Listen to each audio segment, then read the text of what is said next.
Bueno, buenas tardes, me imagino, sí. Que es la misma hora que acá. En Eh, fin, muchas gracias por la invitación. Cuando el doctor Juanita nos mandó el nombre de esta conferencia, yo dije, no, pero este me jodió porque yo lo único que hablo es en contra de la warfarina, pero bueno, en todo caso, vamos a ver qué podemos hacer. Entonces, ¿sí están viendo las diapositivas allá bien o no? ya, sí señor, estamos viendo. Me imagino que sí. Sí señor. Entonces, básicamente esta diapositiva lo que muestra es que no hace mucho, realmente en el año 48, fue que se empezaron a dar cuenta que había algunos trombos murales de pacientes con infarto de miocardio y también en las aurículas, y que la falta de movilidad de las aurículas las hacían que no tuvieran defensa contra los depósitos trombóticos. Y aquí dice como un caballo estaría indefenso contra las moscas sin sus músculos cutáneos. Pero lo interesante es que durante muchas décadas no se pensó que realmente la fibrilación auricular tuviera algo que ver la, con los trombos, con la trombogénesis, y porque pues básicamente en esa época había mucha más fiebre reumática y estenosis mitral, y como ustedes ven acá en este libro publicado en el año 66, Freeberg decía que los embolismos raramente venían de las aurículas que fibrilaban y eran más relacionados con la fiebre reumática. Esta es un slide que me dio el doctor Robert Hart. Ustedes saben que el doctor Robert Hart fue el que hizo todos los estudios PAP y ahora trabaja con nosotros en McMaster, en el Population Health Research Institute. Y ustedes saben que la warfarina fue diseñada básicamente para matar ratas, pero esto se gestó porque los agricultores estaban teniendo problemas en las fincas donde tenían ganado, porque estaban infestadas con ratas. Y ustedes ven aquí que tenía un 98.4% de eficacia para matar completamente 34%, 64% con control satisfactorio. Y si ustedes saben, el nombre warfarina viene de aquí del Wisconsin Alumni Research Foundation, de ahí viene el nombre de la warfarina. Ustedes saben muy bien que uno de cada 6 strokes son atribuibles a fibrilación auricular, y estos son datos del Framingham, pero para que se den cuenta, estos datos del Framingham no fueron que fueron muchos pacientes, lo que pasa es que los siguieron durante muchos años, y ya en la década de los 80, pues uno ve que más o menos 30% de los strokes son atribuibles a fibrilación auricular.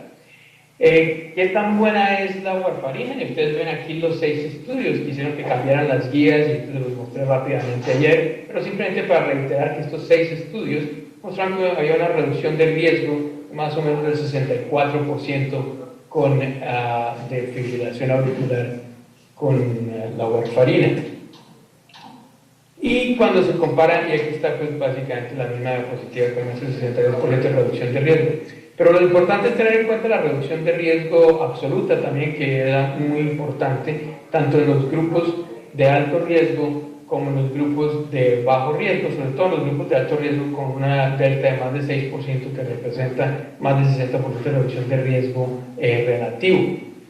Ahora, mirando los metaanálisis que hay, estos son 30 metaanálisis de estudios, un metaanálisis de 30 estudios clínicos, aleatorizados, donde se miraron la dosis ajustada de warfarina, por ejemplo, en 6 estudios con más o menos 2.900 pacientes, antiplaquetarios contra placebo, 4.876 pacientes, dosis ajustada de warfarina contra antiplaquetarios, son 2 estudios clínicos, donde ustedes ven la reducción de riesgo más o menos de 39% y una reducción de riesgo de 64% cuando se ajusta contra el placebo o contra control.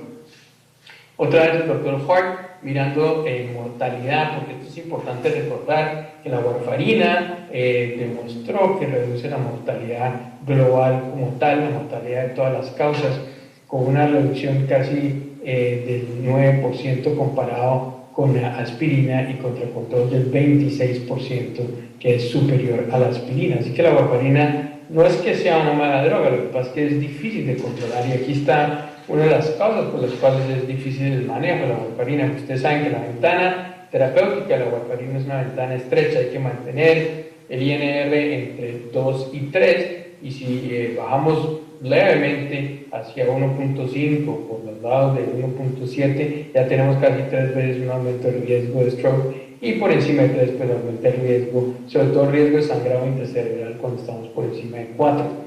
Pero en una revisión sistemática que se publicó en Chest hace unos años, de 67 estudios con manejo de anticoagulación en clínicas que no eran manejadas por una clínica de trombosis, pues el tiempo en rango terapéutico, esto lo que significa es el porcentaje de veces que el INR de su paciente está en el rango terapéutico de 2 a 3, pues fue casi el 57%, que en general no está tan mal para no ser clínicas controladas. Aquí vemos lo que sucedió en el estudio RELY. Obviamente esto no es lo que sucede en la práctica clínica, pero es un estudio controlado, y he marcado los países de habla hispana. Ahí está México, que tuvo un porcentaje de control bastante pobre, 42%, pero recuerden que en México se utiliza más que todo el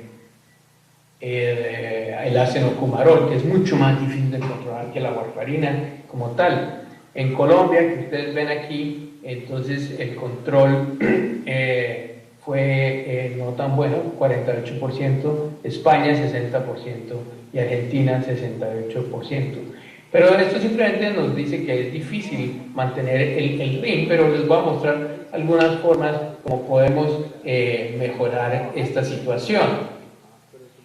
Entonces aquí se resumen las limitaciones de la terapia con anticoagulantes, con agentes que inhiben la vitamina K, y algunas son la respuesta impredecible, la ventana estrecha, el monitoreo de rutina, la acción lenta, los ajustes frecuentes de dosis, la resistencia a warfarina, etc. Y ahora las drogas nuevas, pues que creo que ya ustedes discutieron esta mañana o van a discutir próximamente, pues saben que pues algunas no necesitan, pues ninguna de ellas necesita monitoreo de rutina, tienen un inicio de acción bastante rápido y obviamente es mucho más rápido revertirlas comparado con la warfarina, y tienen una reducción en el riesgo de hemorragia intracerebral. Esta diapositiva simplemente muestra en 3 dimensiones cómo son los receptores para el dabigatran y dónde es que ocupa el dabigatran ese receptor. Recordar que el dabigatran es una prodroga y el rivaroxaban también el receptor ahí del DSI, en este caso el de la trombina. Ahora, lo que le interesa a uno es la seguridad y la eficacia. La seguridad y eficacia depende de varias cosas. En los pacientes con warfarina, pues obviamente depende de múltiples cosas, como es la tolerancia, otras causas que pueden hacer que los pacientes no tomen la medicación, ya sea porque tienen un poquito de demencia o porque tienen trastorno cognitivo o simplemente porque pues, no quieren tomar la droga, y el problema de compliance pues, es algo que vemos con todas las medicaciones. Miremos bien cuáles son los riesgos de sangrar en los pacientes que tienen un RIN elevado. Esto es de un estudio publicado en Lancet hace ya unos años, donde 2.745 pacientes en una clínica de anticoagulación fueron iniciados con warfarina, y ustedes ven que 8% eran pacientes por encima de 80 años que tenían trombosis venosa profunda un 33% y con enfermedad valvular un 17%, con una tasa de sangrado anual de sangrado mayor que es baja, de 1.1. Ahora, cuando el rango se encuentra de 2-9%, este es el sangrado de cualquier tipo, que esto no necesariamente significa que es sangrado severo, aumenta significativamente a medida que aumenta el INR, eso lo sabemos. Pero sin embargo, pues, ¿qué pasa cuando tenemos buen control con la warfarina? Que también se puede ocurrir, y este es el estudio RELY, en donde ustedes ven que el tiempo del rango terapéutico en promedio en el RELY fue más o menos del 66%. Pero hubo una serie de pacientes que tuvieron un tiempo de rango terapéutico entre el 65 y el 72%, y además hubo pacientes que tuvieron un rango terapéutico por encima del 72%. Y ustedes ven que a medida que el control de la warfarina es mejor, pues no hay una diferencia muy grande en los eventos, ni en la mortalidad, ni en el sangrado. El único punto donde sí se mantiene la ventaja de las nuevas drogas es en el sangrado intracerebral, pero recordar que estas tasas de sangrado intracerebral pues son usualmente bajas. Así que ustedes ven que si uno tiene un buen control de la INR, pues los eventos como stroke o como embolismo sistémico están significativamente disminuidos. Estos son unos estudios donde se muestra más que todo el tiempo en rango terapéutico pero individual. Recuerden que lo que hizo el RELY, lo que ha hecho la mayoría de los estudios como el Rocket AF, aún el Aristóteles, es mirar la calidad del tiempo en rango terapéutico pero por centro. Estos estudios de aquí de White, por ejemplo, y el estudio de Bigger, que están aquí resumidos, muestran los eventos en la tasa anual en porcentaje, pero desde el punto de vista individualizado. ¿Esto qué significa? Que, por ejemplo, aquí había 3.587 pacientes, donde un tercio estaban en el top percentil 75, otros entre 60 y 75% del rango terapéutico, y ustedes ven que la tasa de eventos pues obviamente es disminuida cuando usted está en un rango superior. Pero esto también se asocia con unas bajas tasas de sangrado, que es importante tener en cuenta. Un buen control del INR con poca variabilidad reduce las tasas de sangrado, y esto también se vio en el estudio de Bigger como tal. Y esto simplemente para mostrarles que en este estudio, el de Bigger, que fue publicado en el 2006, estos fueron 1.000 pacientes con posinfarto, 2.000 y tantos con fibrilación auricular, 838 con enfermedad valvular. Muchos de estos pacientes, donde estas drogas nuevas todavía no están aprobadas y no han mostrado eficacia únicamente en fibrilación auricular. Así que la warfarina todavía tiene algunos nichos, como son los de pacientes con enfermedad valvular y probablemente los pacientes con enfermedad coronaria, donde sabemos que reduce la tasa de eventos significativamente, sobre todo cuando se mantiene entre un cuartil adecuado de control del INR. Esto es del estudio Varia, que es el grupo de Boston, Eileen Heileck, y aquí este estudio publicado hace un par de años, donde este es el tiempo de rango terapéutico promedio, que fue 61%, en estudios en pacientes que tenían buena experiencia y centros que tenían buena experiencia utilizando anticumarínicos. Y ustedes ven que pues, hay alguna serie de predictores que uno puede establecer que van a determinar que el tiempo en rango terapéutico sea adecuado, como las hospitalizaciones, medicaciones y otro tipo de alteraciones clínicas que ven ustedes ahí. Y por ejemplo, en el estudio ASPECT 2, que fue publicado en un Lancet hace una década, donde eran pacientes postinfarto y síndrome coronario agudo, donde ninguna de las drogas nuevas ha mostrado eficacia. Es más, todas las drogas nuevas del síndrome coronario agudo han tenido que parar los estudios porque ha habido más sangrados y no ha habido reducción de eventos. Pero ustedes ven, por ejemplo, en este estudio, las tasas de sangrado mayor fueron bastante bajas, pero esto era porque se mantuvo el RIN en un rango terapéutico por encima del 75%, donde aún las tasas de sangrado mayor son bastante bajas. La tasa de eventos combinados obviamente es mucho menor con warfarina y los eventos totales también con warfarina. Y ustedes ven que el número necesario para tratar con warfarina cuando está bien controlada son bajos, y cuando está súper bien controlada, o sea, con un tiempo en rango terapéutico por encima del 75%, son mínimos, 14 pacientes que se necesita tratar para prevenir un evento significativo, ya sea de stroke o sea de infarto. Y este NNH es el número necesario para prevenir una hemorragia, que también son números que se encuentran de lo que creemos que está bien establecido. Es importante tener en cuenta esta proporción que usualmente no tenemos clara cuando usamos warfarina. A un 10% de mejoría en el tiempo de rango terapéutico se asocia con un 10% de reducción en los eventos adversos. Así que entre más óptimo esté controlado, uno puede prevenir 7 infartos de miocardio. Ya sabemos que con dabigatran, con rivaroxaban y con apixaban no vamos a prevenir infartos. Yo no creo que los produzcamos, pero no los prevenimos, eso sí es seguro. En cambio, la warfarina sabemos que sí los previene. Esto previene también strokes y también previene esta serie de eventos en pacientes que necesitan anticoagulación. Ahora, este estudio que también es del mismo grupo de Aline Hynek, pero el primer autor es Rose, y esto fue publicado creo que en agosto de este año. Y ustedes ven aquí en el mismo estudio, el Varia, mirando los targets y el nivel de antipoblación en este estudio de veteranos. Y aquí no va a entrar en los detalles, pero ustedes ven los pacientes que tenían un control promedio por debajo de 2. Y realmente, cuando ustedes tienen un control promedio entre 2.3 y 2.7, es donde ustedes ven que el tiempo en rango terapéutico es mejor, está por encima del 68 al 70%.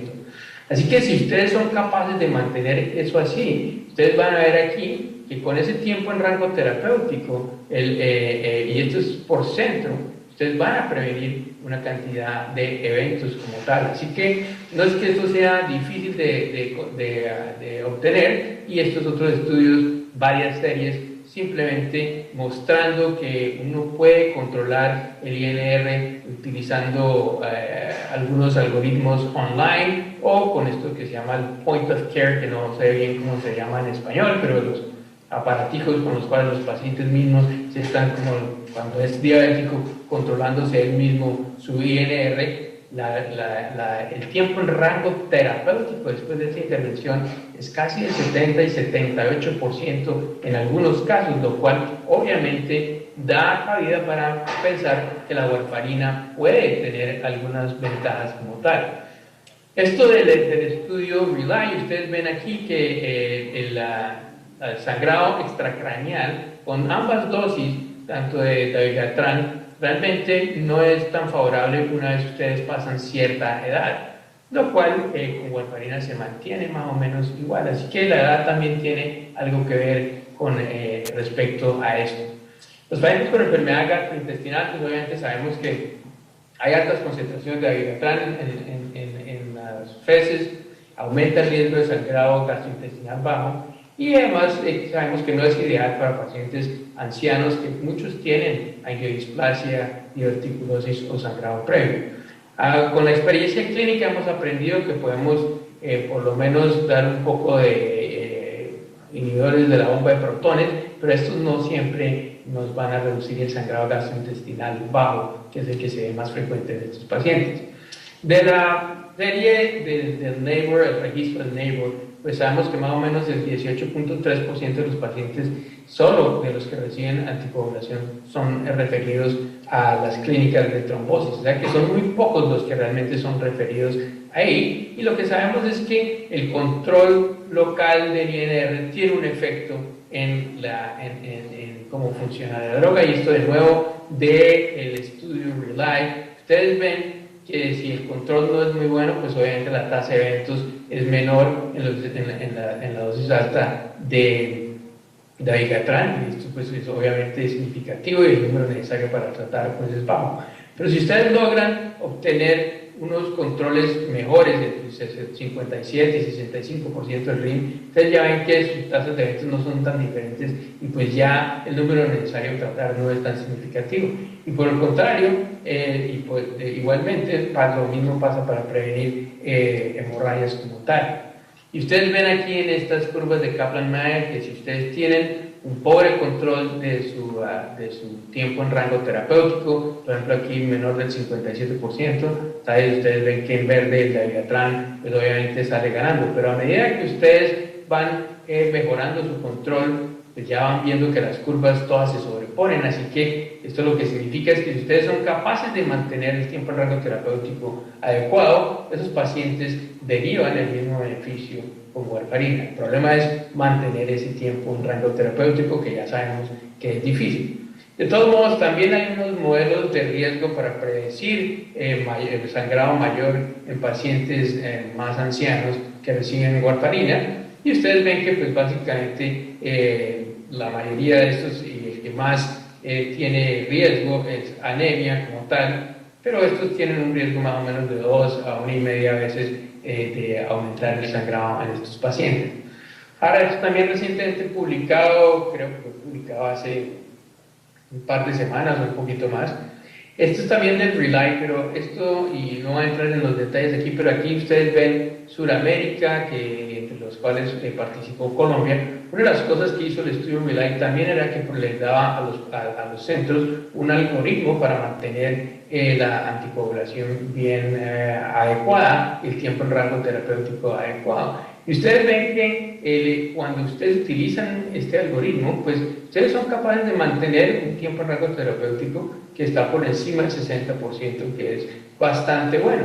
Y lo que este estudio concluyó, que es publicado por Henrietta Van Spal, que trabaja ahí con nosotros también en cardiología, es que cuando ustedes utilizan nuestros algoritmos, ellos predicen una mejoría en mantener el rango terapéutico, lo cual se asocia con una reducción en los eventos, y este es el que tenemos en el hospital en Hamilton, que además es codificado por color, o sea que no se necesita ser un hematólogo para saber qué hacer, y aquí esto es lo que utilizamos con los médicos generales, y utilizamos en nuestras clínicas, que de acuerdo a los colores se hacen cambios o se ajustan el número de dosis semanales, y cómo se deben ajustar también las dosis por pills o por pepas. Así que hay formas de mejorar la adherencia y de mejorar el uso de la warfarina.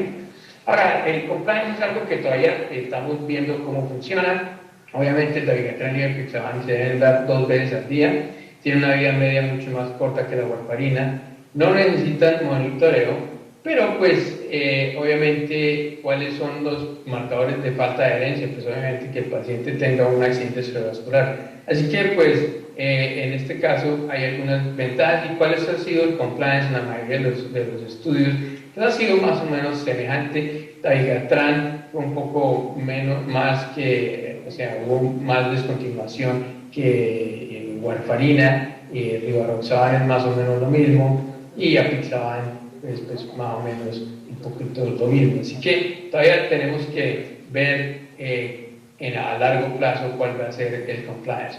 Pero donde yo creo que todavía hay sin duda más evidencia es en los pacientes con insuficiencia renal. Ninguno de estos estudios incluyó pacientes con insuficiencia con una depuración de creatinina por debajo de 25 mililitros por minuto. Es más, el corte para tanto el rivaroxaban como para dabigatran es de 30. Así que pues la experiencia en pacientes con insuficiencia renal severa es importante. Este estudio también es muy importante. Este estudio evaluó la tasa de stroke y de sangrado en pacientes con fibrilación auricular y disfunción renal crónica. Es un estudio que lo recomiendo, publicado en New England Journal hace un mes, donde es de la base de datos danesa, donde es un sistema de salud nacional, donde miraron las estadísticas nacionales, más de 146,000 pacientes que fueron evaluados entre 1997 y 2008. Así que esta es una población masiva, donde ustedes ven que 127,000 no tenían enfermedad renal, 3,587 con enfermedad renal que no era terminal, y más o menos 900 que tenían que tener algún tipo de reemplazo, de terapia de reemplazo renal, ya sea diálisis o lo que fuera.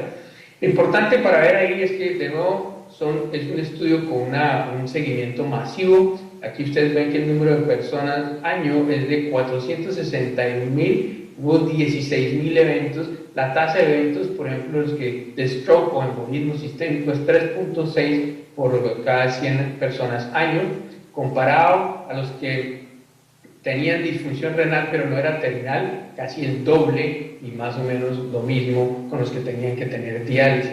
Así que ya sabemos que los pacientes tienen más eventos, sangran más. Ustedes ven aquí que sangran casi 2 o 3 veces más comparado con los que no, y tienen también una duplicación en infarto y una mortalidad que se triplica cuando hay enfermedad renal ya diagnosticada. Esta tabla es un poco difícil de ver, pero lo que les quiero llamar la atención es que cuando se da warfarina, aún en los pacientes con insuficiencia renal terminal, hay una reducción de riesgo muy significativa en los eventos. Ustedes ven aquí warfarina, Fíjense, esto es punto 44, el point estimate, eso significa que es por encima del 50% la reducción de riesgo de eventos como tal isquémicos.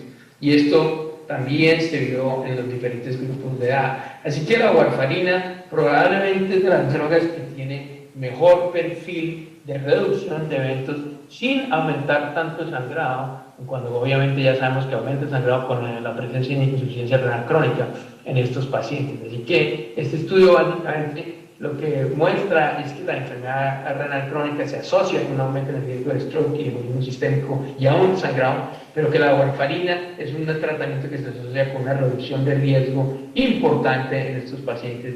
En cambio, cuando ustedes combinan warfarina y aspirina, hay un aumento muy marcado del riesgo de sangrado que puede reducir el beneficio clínico neto. Así que es importante tener en cuenta que vale la pena llamar la atención en que la warfarina, cuando pues ya lleva 60 años, de pronto lo que hemos estado es mirando mal las cosas y lo que tenemos es que concentrarnos de pronto en utilizar algunas de estas ayudas online o estos algoritmos que son sencillos de utilizar, y además esta población que todavía sigue teniendo alto riesgo, como es la población que tiene insuficiencia renal crónica. Recordar que ayer hicieron una pregunta, por ejemplo, que en cuáles de estos pacientes se pueden utilizar estas drogas nuevas. No hay ningún estudio, estos estudios están en cursos en pacientes con válvulas mecánicas, pacientes con trombos en el ventrículo izquierdo y pacientes donde no hay suficientes datos con trombosis venosas profundas de diferentes causas como cáncer, o los pacientes que van a tener que recibir terapia triple. No sabemos bien cómo van a responder esos pacientes a estas drogas, y sabemos que la warfarina, por el contrario, sí sabemos que reduce el riesgo en todos esos pacientes como tal. Así que entonces la warfarina pues tiene mucha experiencia, tenemos 60 años de experiencia utilizándola, es una droga efectiva, un tercio de los pacientes están muy estables utilizando esta droga, tiene algunos efectos indeseables, pero no son muchos. Pues tenemos un antídoto que tampoco es que revierte inmediatamente, pero por lo menos hay un antídoto. Y pues cuando se mantiene bien el INR dentro del rango terapéutico, la tasa de sangrado intracerebral no es tan alta. El problema de la tasa de sangrado intracerebral es porque hay mucha variabilidad en el control del ritmo. Y ustedes ven que algunas de las drogas como dabigatran pues tienen ventajas, pero también tienen desventajas que ya les habrán mencionado. Así que para terminar, existe un papel, hay que decirle adiós a la warfarina. Pues la verdad es que todavía la warfarina, hay pacientes que uno le ofrece la warfarina y que sienten que tienen o que están con la droga y se sienten bien, pues no necesitan cambiarla. Algunos pacientes dicen, bueno, es que el viejito la única vez que sale es cuando le van a hacer el rin, entonces déjelo con la warfarina porque es la única forma que socializa. Y la otra es que mi señora también toma warfarina, entonces yo también la tomo. A mí no se me aplica eso porque yo ya tengo 2 divorcios encima y las señoras más bien yo creo que me quieren dar warfarina, pero para matarme. En fin, entonces, ¿cuáles son los pacientes que se deben mantener con esto? Si hay un riesgo alto de stroke o de hemorragia intracerebral, pues estos pacientes se benefician. ¿Cuáles son los pacientes en los cuales yo recomiendo que se cambie? Pues si hay un riesgo moderado o ya han tenido en buena dosis de warfarina o que tienen el rin difícil de controlar, probablemente esos son los pacientes en los cuales se pueda y se deba cambiar. Esta es una diapositiva que me dio John Applebaum, de esto fue antes de que se hiciera el estudio RELY, donde esta propaganda hacía propaganda Rely on Coumadin, o sea que téngale confianza a la warfarina. La warfarina, entonces, para terminar, no estamos todavía listos para decirle adiós. Obviamente lo que tenemos es opciones nuevas y algunas que son superiores cuando no se puede mantener bien el control del INR. Y esa creo que es la última diapositiva. Muchas gracias de nuevo por la invitación y espero que en otra oportunidad pueda estar allá presencialmente. Muchas gracias. La misma diapositiva con ese 62% de reducción de riesgo. Pero lo importante es tener en cuenta la reducción de riesgo absoluta también, que era muy importante, tanto en los grupos de alto riesgo como en los grupos de bajo riesgo, sobre todo en los grupos de alto riesgo con una delta de más de 6% que representa más de 60% de reducción de riesgo relativo. Ahora, mirando los metaanálisis que hay, estos son 30 metaanálisis de estudios, un metaanálisis de 30 estudios clínicos, aleatorizados, donde se miraron la dosis ajustada de warfarina, por ejemplo, en 6 estudios con más o menos 2.900 pacientes, antiplaquetarios contra placebo, 4.876 pacientes, dosis ajustada de warfarina contra antiplaquetarios, son 2 estudios clínicos, donde ustedes ven la reducción de riesgo más o menos de 39%. Los embolismos raramente venían de las aurículas que fibrilaban y era más relacionado con la fiebre reumática.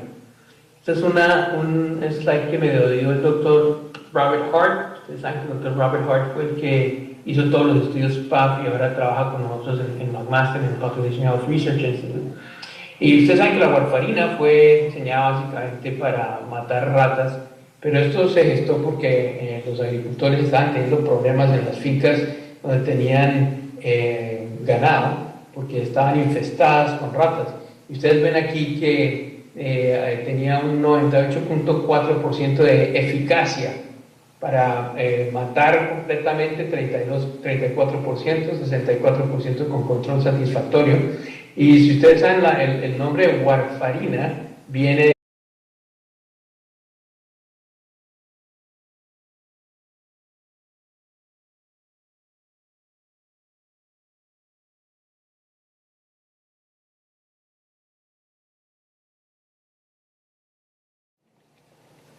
buenas tardes, me imagino, sí. Que es la misma hora que acá. En fin, muchas gracias por la invitación. Cuando el doctor Juanita nos mandó el nombre de esta conferencia, yo dije, no, pero me jodió porque yo lo único que hablo es en contra de la warfarina, pero bueno, en todo caso, vamos a ver qué podemos hacer. Entonces, ¿sí están viendo las diapositivas allá bien o no? Ya, sí señor, estamos viendo. Me imagino que sí. Sí señor. Entonces, básicamente, esta diapositiva lo que muestra es que no hace mucho, realmente en el área aquí del Wisconsin Alumni Research Foundation, de ahí viene el nombre de la warfarina.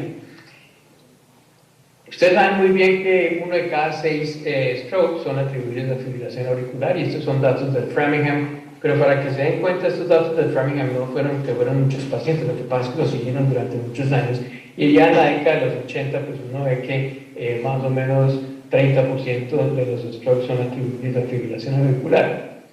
¿Qué tan buena es la warfarina? Ustedes ven aquí los 6 estudios, quisieron que cambiaran las guías y entonces los mostré rápidamente ayer, pero simplemente para reiterar que estos 6 estudios mostraron que había una reducción de riesgo más o menos del 64% de fibrilación auricular con la warfarina. Y cuando se comparan, y aquí está pues para el año 48, fue que se empezaron a dar cuenta que había algunos trombos murales de pacientes con infarto de miocardio y también en las aurículas, y que la falta de movilidad de las aurículas las hacían que no tuvieran defensa contra los depósitos trombóticos.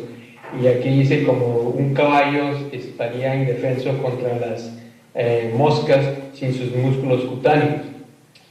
Pero lo interesante es que durante muchas décadas no se pensó que realmente la fibrilación auricular tuviera algo que ver con